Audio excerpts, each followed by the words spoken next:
some really good rolls and some really good chats with James on for Anzac Day. You know, it's the Australian thing to do.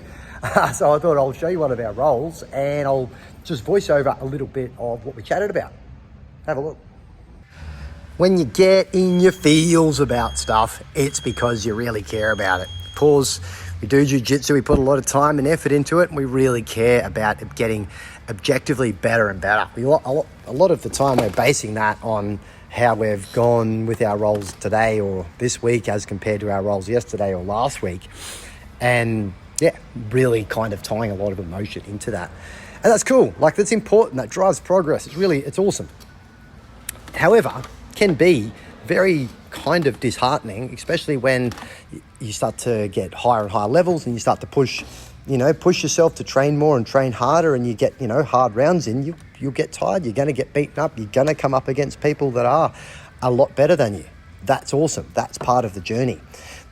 What I'm trying to push towards people at the moment is try to relate it back towards you and actually how it's tying into your goals. So rather than just trying to be better and better than everybody in the gym, once you get to be better than everybody at the gym, you kind of got to find somebody outside, and then you find you keep coming up against people until you can never kind of quite get there. Like, it's pretty unrealistic to expect that you're one day going to be, well, for most of us, maybe you might one day be the best in the world, but it's very slim. What all of us can do, and even if being the best in the world is top of your priority list, you really want to start tying what you're doing day to day into how that relates to what your actual overall goals are. Of course, our objective one is, are we better at jiu-jitsu? So, we tie it into, are we better at our wrestling? This is what I've gotten sucked into here with James. As much as I hate wrestling and I'm terrible at it, I know he really wanted to work on it and take me down a few times and throw me around the room. So I just kind of I'll just we'll put in the work, and as you can see, getting nicely thrown around the room. But what I'm trying to say is, especially like if you're coaching and that sort of thing, your students will get a lot better than you. Or if you're in the gym, you're training with your training partners and that sort of thing, maybe you have a bit of time off or whatever, and you come back and you're just not objectively exactly where you thought you should be, and that kind of is really disheartening.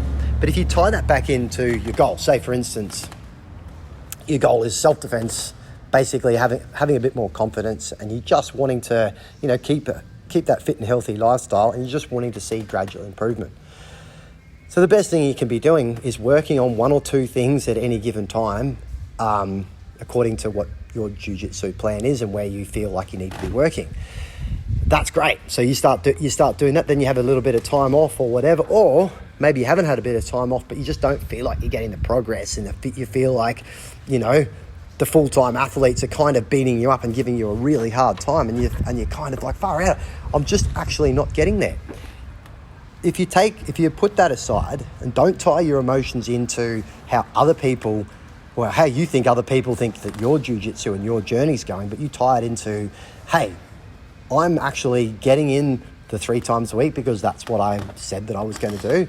I've actually toned up. My clothes are fitting a bit better. I'm healthier.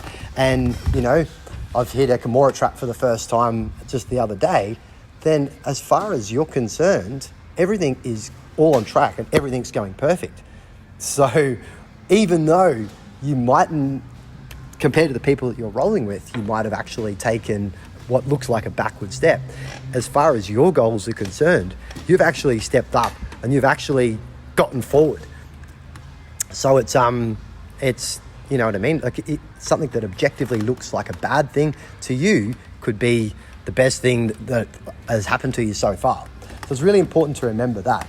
And I think, so when it comes to like belts and gradings and competitions and all of those kind of things that mean so much to all of us, just remember that unless you're really on a big stage or you're getting paid to do it and that sort of thing, relate it back to your goals, your family, your friends, that kind of thing, rather than just to this arbitrary outside kind of measure of what's supposed to be good. Hang on, I just want to kind of watch this here. I thought I'd watch this a bit better. A little bit of a crossface here. One thing I will say, as of James the other day, it was very, very tough to get on his back, and even when I got there, he was wriggly at getting out. This is a nice little exchange here. I think we ended up nicely in front of the camera, so it was good. Fairly kind of playful-ish, somewhat playfully and somewhat intense, kind of a bit of role here with no real goal. We weren't really specifically trying to work on anything. It was Anzac Day. It'd be un-Australian not to have a few roles, wouldn't it? So we've jumped in here and we're just kind of having a bit of a play around. Sometimes it's nice to have an empty gym and just, beat each other up a little bit. It's really fun when each person is kind of gets a little bit of something and they can't quite get there, and then it sort of, the roles kind of get reversed. Yeah, look at that. I mean, really liking that little over the armpit scoop there with the crossface hand. Adds a lot of power to the crossface. Look at that. My stroke. Nice little lockdown there, James. Very nice, very nice. But yeah, like I was saying, don't lose track of your own goals. And a good this role, I guess, is quite a good example of what I'm talking about. James is quite a lot. He's come back from an injury, put a lot of effort and time into his rehabilitation. He's got himself strong. He's really methodical in the way he's applied his game and how he's learning and how he's structured his learning. So he's turned into quite a handful for me to hold on to here, and quite a handful to roll with. But as toweling him up and keeping him in place and not letting him move number one, our goal here is to have a fun role, keep moving around and hang out together. Aside from that, you know what I mean? I'm wanting James to be better and better, and he's wanting me to be better. So we're actually helping each other. A little bit kumbaya-ish there, by like help each other. He's like, scratch my back, I'll scratch yours. But it's kind of true. When we've, if you're allowing each other to move around and you're exploring and, having some harder sections and some easier sections of rolling, as long as that's where you're wanting to work on, you're having fun and you're moving forward, your jiu-jitsu progresses. So for James, obviously, a serious competitor and that sort of thing. For me, I'm more of I've sort of toned back my jiu-jitsu into more of like a coaching role and that sort of thing. So I'm not he's definitely giving me a hard time here. I'm reverting back down to deep half and that sort of stuff. But I could actually be really upset about being on the bottom of deep half guard here. Or I can be like, well, this is really good. He's done a fantastic job of getting there. And as far as him for his own coaching and as far as like actually us having fun, we're achieving all the goals. Of course, we always want to be the one that dominates and the one that's on top and the one that always wins. Can't always be the go. So if that's your goal, is to always be the one, you better start working really hard. But if that's going to be at a detriment to your training, then you're far better off actually checking in with your goals and starting to plan it out from there. It's just the back bit. I think this is the back. No, it's not. Yeah, see, I'm mucking around there, playing a little bit with crab ride, a little bit of a crossface thing.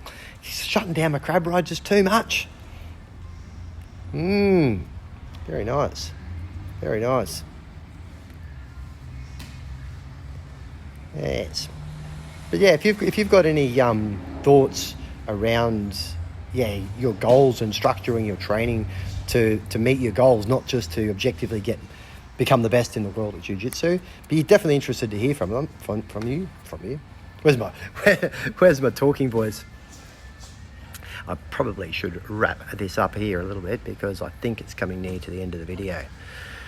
There might have been one more little exchange. Yeah, this is James and he's just stand up.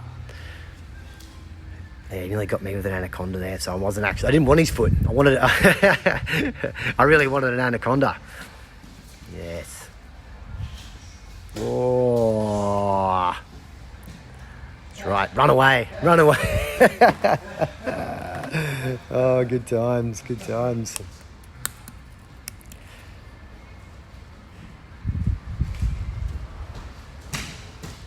And instead, I'm the one that nearly gets anaconded. It can be a tricky submission, especially if they keep their spine straight. Although he'd used it excellently to get to a top position. But I knew I was out of time. I knew it was getting late in the round, and I'm like, nah, I want to finish on top. Thanks, guys. What did you reckon? Let us know in the comments. If you want to see more, like and subscribe.